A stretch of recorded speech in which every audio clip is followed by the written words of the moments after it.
नमस्ते साथियों। आज की हमारी चर्चा का विषय है भूगोल शिक्षण क्यों और कैसे। इसमें सबसे पहले हम भूगोल का मतलब क्या होता है वह समझने की कोशिश करेंगे और फिर हम कुछ गतिविधियां देखेंगे, कुछ तरीके देखेंगे जो आप अपनी कक्षा में जब करवाएंगे तो भूगोल को पढ़ाना और समझाना मज़ेदार भी हो जाएगा और आसान भी हो जाएगा। तो सबसे पहले हम भूगोल के मतलब को समझते हैं। भूगोल या ज्योग्राफी वो शास्त्र है जो पृथ्वी और उसके अलग अलग विभागों के ऊपर हमें ज्ञान देता है। अगर मैं आपसे पूछूं कि जब आप भूगोल शब्द सुनते हैं तो आपके दिमाग में क्या आता है? अक्सर वायु, जल, पृथ्वी, धरती, सोलर सिस्टम ये प्राकृतिक विभाग ही होते हैं जो हम ज्योग्राफी से रिलेट करते हैं।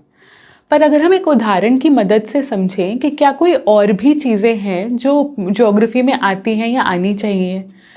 अगर मैं आपको बोलूं कि एक हाईवे बनना है जो मानव के यातायात के लिए बनाना ज़रूरी है, इस हाईवे को बनाने के लिए आपको कुछ पेड़ काटने पड़ेंगे। अब पेड़ जब आप किसी भी क्षेत्र के काटते हैं तो वहाँ का प्रदूषण बढ़ जाता है। तो इस उदाहरण में पेड़ काटना और प्रदूषण बढ़ना तो प्राकृतिक विभाग हो गया जो ज्योग्राफी में आता है। इसके साथ साथ मानव के ऊपर इस प्रक्रिया का क्या असर पड़ता है वह भी भूगोल में आता है। जब प्रदूषण बढ़ जाएगा तो हमारी तबीयत ज़्यादा खराब होने लग जाएगी, हमारे आसपास पशु और पक्षियों पर भी असर पड़ेगा। कोई कोई पक्षी होता है जो दूर चले जाते हैं एक क्षेत्र से, वहाँ रहते ही नहीं हैं। तो यह जो लिंक है, जो संबंध है जो प्रकृति और मानव में है, यह ज्योग्राफी में समझना महत्वपूर्ण है। अगर प्रकृति का विकास होगा या नहीं होगा यह मानव की प्रक्रिया के ऊपर ही निर्भर है।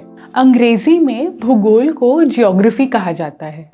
ज्योग्राफी दो ग्रीक शब्दों से आया है, जियो और ग्राफो। जियो का मतलब है पृथ्वी और ग्राफो का मतलब है वर्णन करना या लिखना। तो जब हम पृथ्वी में जो भी चीज़ें हो रही हैं, चाहे वह प्रकृति से रिलेटेड हो या फिर मानव से संबंधित हो, उनका जब वर्णन किया जाता है वह ज्योग्राफी में आता है। अब हम भूगोल में कुछ मज़ेदार गतिविधियों के बारे में बात करते हैं जो आप अपनी कक्षा में यूज़ कर सकते हैं। सबसे पहला है माइंड मैप्स।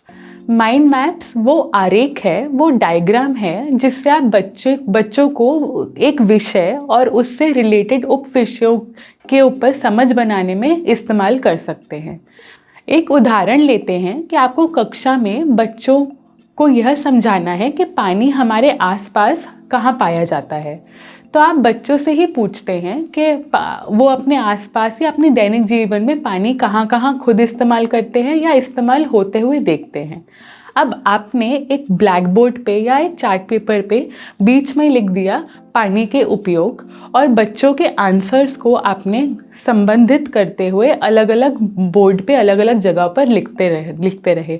जैसे मान लीजिए अगर वह वो उदाहरण दे रहे हैं जो उनके दैनिक जीवन के हैं, जैसे खाना बनाने में, ब्रश करने में या फिर नहाने में, तो वह बोर्ड की एक जगह पे चले जाएंगे।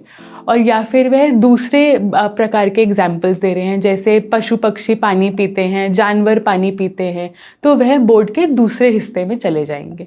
इस तरीके से आप पानी उनके आसपास कहाँ कहाँ उपयोग होता है या फिर वह कहाँ कहाँ उपयोग करते हुए देखते हैं अपने पर्यावरण में, उसके ऊपर एक माइंड मैप बना सकते हैं। क्योंकि माइंड मैप्स एक डायग्राम की मदद से बहुत सारी इन्फॉर्मेशन को, बहुत सारी जानकारी को एक जगह रखता है, तो यह सारी जानकारी को याद रखना आसान हो जाता है। इसको आप कठिन विषयों में भी इस्तेमाल कर सकते हैं और उनको समझाना और पढ़ाना या उनके बीच में संबंध बताना सरल हो जाएगा। माइंड मैप्स किसी भी टॉपिक का रिवीजन करने में भी मदद करते हैं। अब हम अपनी दूसरी गतिविधि की ओर चलते हैं जो है KWL चार्ट। KWL चार्ट एक टेबल है जो शिक्षक यूज़ कर सकते हैं बच्चों का पूर्व ज्ञान इस्तेमाल करके उनके आज के किसी विषय पर समझ बनाने में। एक KWL चार्ट आप अपनी स्क्रीन पर देख पा रहे होंगे। इसमें K का मतलब है व्हाट आई नो, मैं क्या जानता हूँ या जानती हूँ। W का मतलब है what I want to know, मैं क्या जानना चाहता हूँ या जानना चाहती हूँ। और L का मतलब है व्हाट आई हैव लर्नड, मैंने क्या सीखा। अब अगर हम इसको समझने के लिए भूगोल से संबंधित एक उदाहरण लें तो हमें बच्चों को यह समझाना है कि पृथ्वी की गति कैसी होती है या कितनी होती है। तो सबसे पहले हम बच्चों से पूछते हैं कि वे पृथ्वी और उसकी गति के बारे में क्या जानते हैं। तो व्हाट आई नो वाले सेक्शन में उनका पूर्व ज्ञान आ जाता है। जैसे बच्चे जानते हैं कि पृथ्वी सूरज के आसपास घूमती है, या फिर बच्चे यह जानते हैं कि पृथ्वी और सूरज एक दूसरे से बहुत दूर है। उसके बाद शिक्षक बच्चों से पूछेंगे कि वह इस विषय में और क्या समझ बनाना चाहते हैं। What do they want to know. मान लीजिए इसमें बच्चे बोलते हैं कि मैं जानना चाहता हूँ कि धरती पर दिन और रात कैसे होती है, या धरती पर अलग अलग मौसम जो होते हैं वो किस आधार पर होते हैं। इसके बाद शिक्षक जब पाठ से रिलेटेड सभी बातें बच्चों को समझा देंगे, उसके बाद वह तीसरे कॉलम में जाएंगे KWL चार्ट के जिसमें बच्चे यह बताएंगे कि उन्होंने क्या सीखा, व्हाट डिड दे लर्न।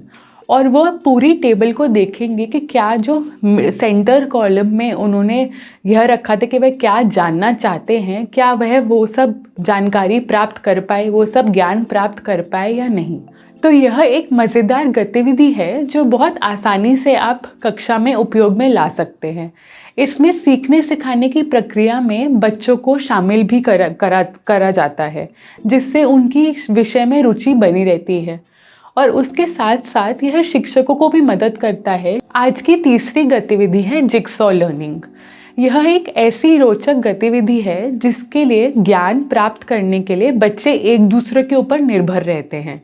उदाहरण के लिए आपको कक्षा में पृथ्वी के अलग अलग क्षेत्रों के बारे में बच्चों को समझाना है।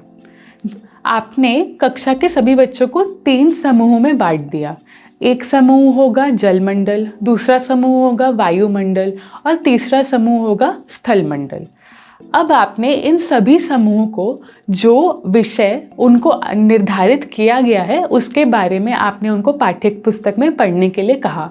आपने उनको कुछ समय दिया और कुछ प्रश्न दिए जिनके जवाब उनको पाठ्य पुस्तक से निकालने हैं और उस पर समझ बनानी है आपस में चर्चा करके। जब यह चरण हो जाए उसके बाद शिक्षक सभी समूह को तोड़ देंगे और नए समूह बनाएंगे। अब जब जो नए समूह बनेंगे उस एक नए समूह में एक बच्चा होगा जिसने स्थलमंडल के ऊपर ज्ञान प्राप्त करा होगा, एक बच्चा होगा जिसने वायुमंडल को समझा होगा और एक बच्चा होगा जिसने जलमंडल को समझा होगा। अब ये जो नया समूह है इसमें अलग अलग विषय वाले जो बच्चे हैं ये आपस में चर्चा करेंगे कि उन्होंने अपने पृथ्वी के क्षेत्र के बारे में क्या समझा, क्या जाना। और उसके बाद वह कक्षा में एक प्रस्तुति करेंगे चार्ट के माध्यम से, प्ले के माध्यम से, या मान लीजिए सिर्फ चर्चा कर या बताकर कि पृथ्वी के अलग अलग क्षेत्र क्या होते हैं, कौन से होते हैं, उनका क्या महत्व होता है आदि। जिक्सॉ लर्निंग एक ऐसी रोचक गतिविधि है जिससे बच्चे टीम वर्क करना सीखते हैं और उनका आपस में कम्युनिकेशन भी बेहतर होता है। वह सीखने सिखाने की प्रक्रिया में जिम्मेदारी उठाते हैं और आपस में चर्चा कर किसी एक विषय के ऊपर ज्ञान निर्माण करने की कोशिश करते हैं। इसी के साथ वह सीखने की प्रक्रिया के प्रति एक सकारात्मक दृष्टिकोण का निर्माण भी कर पाते हैं। तो आज की वीडियो में हमने सबसे पहले भूगोल का मतलब समझा और यह जाना कि उसके 2 अलग अलग तरीके के विभाग हैं, मानव विभाग और प्राकृतिक विभाग, जिनकी दोनों की ही समझ बनाना ज़रूरी है। और उसके बाद हमने भूगोल शिक्षण में 3 गतिविधियों के ऊपर चर्चा करी जो भूगोल शिक्षण को मज़ेदार बनाती हैं। यह थी माइंड मैप्स, KWL चार्ट और जिक्सॉ लर्निंग। धन्यवाद।